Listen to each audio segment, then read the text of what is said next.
After a tough game yesterday, indeed, it is the sign of a true champion when you bounce back right away. Danya, yesterday was definitely harsh, the way you lost. What gave you the confidence to come back and play against somebody like Jeffrey and take him down? Yeah, well, thanks. I mean, yesterday was a tough game for sure, but I didn't get the sense that I was blown off the board. I mean, my Alekhine experiment didn't work. But, realistically, Ray just played a fantastic game. I didn't feel like I was blundering a lot of stuff. So in a weird way, it actually gave me a little bit of confidence. Like, okay, I still remember how the pieces move. I can still make a good move here and there. And I felt like the big problem yesterday was the opening. So my strategy going into today was I wanted to make sure that I got, at the very least, a solid playable position. I felt like my calculation yesterday was good. And I managed to do that. Obviously, it was a very topsy-turvy game, lots of miscalculations. And I got really fortunate there in the middle game. But yesterday didn't hurt my confidence too much.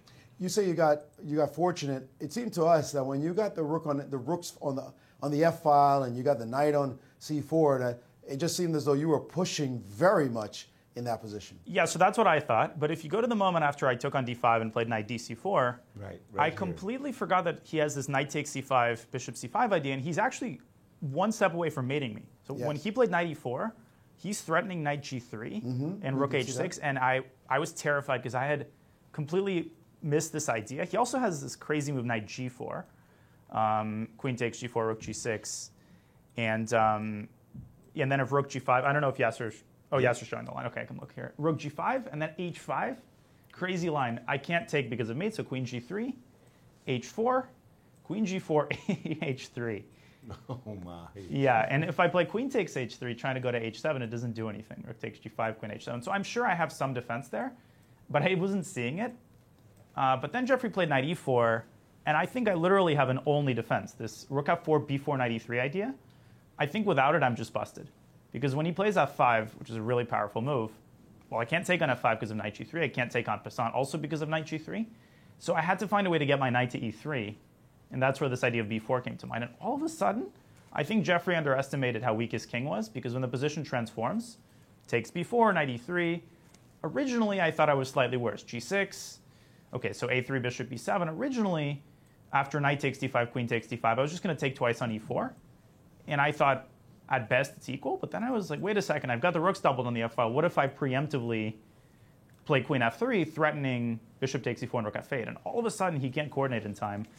And I think he had to go knight C3, and obviously the endgame is, I think, not too much better, but it's definitely winning chances only for one side. And what about rook C8, Danya? Yeah, so here there is G4, I thought. Ah, G4. Which so looks crazy, but... You would have played G4. That was my question. Yeah, actually. yeah, G4, okay. And of course I was terrified, but I think this works out for white. Okay, so you got this exchange up position. Yeah, how did you assess this?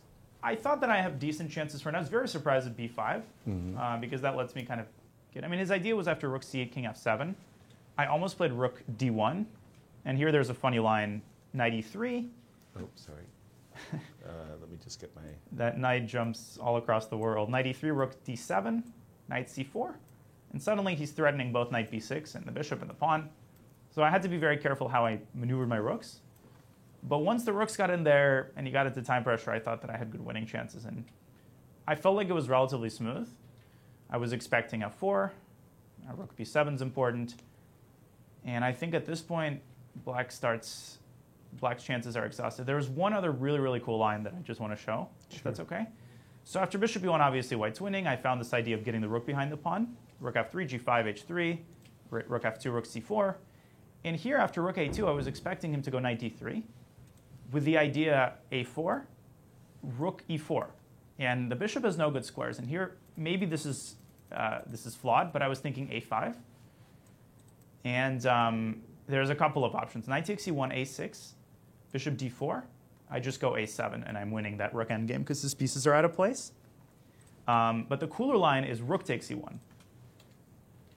And his idea is just to give the bishop for the pawn, and knight on 3 versus rook on 2 is a draw. But takes E1, knight E1, A6, okay, bishop D4. And now rook E2, attacking the knight, knight D3.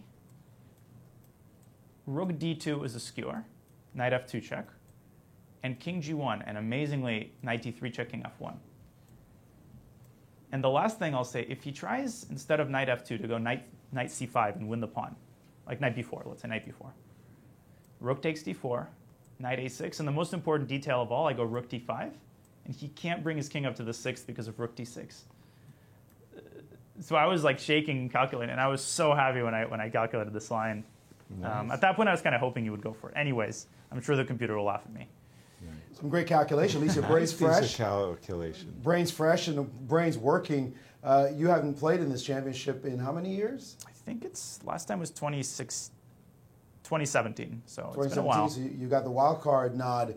What were your thoughts when you found out that you were going to be able to play?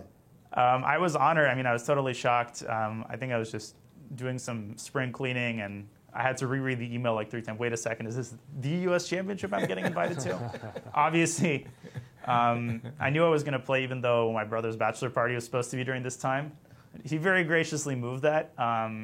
So I thought this is a one-of-a-kind opportunity, and obviously it's been a long time since I've played a regular tournament, much less something like this. So I moderated my expectations coming in. I'm old now, so I'm just here to have some fun and hopefully bite some of these top guys a little bit. Yeah, I'm sure Jeffrey doesn't appreciate the idea. No, I'm sure he You're just doesn't. here to have some fun. Well, I'm a jerk, All right, well, kudos to you. Congratulations on your brother and his impending marriage as well.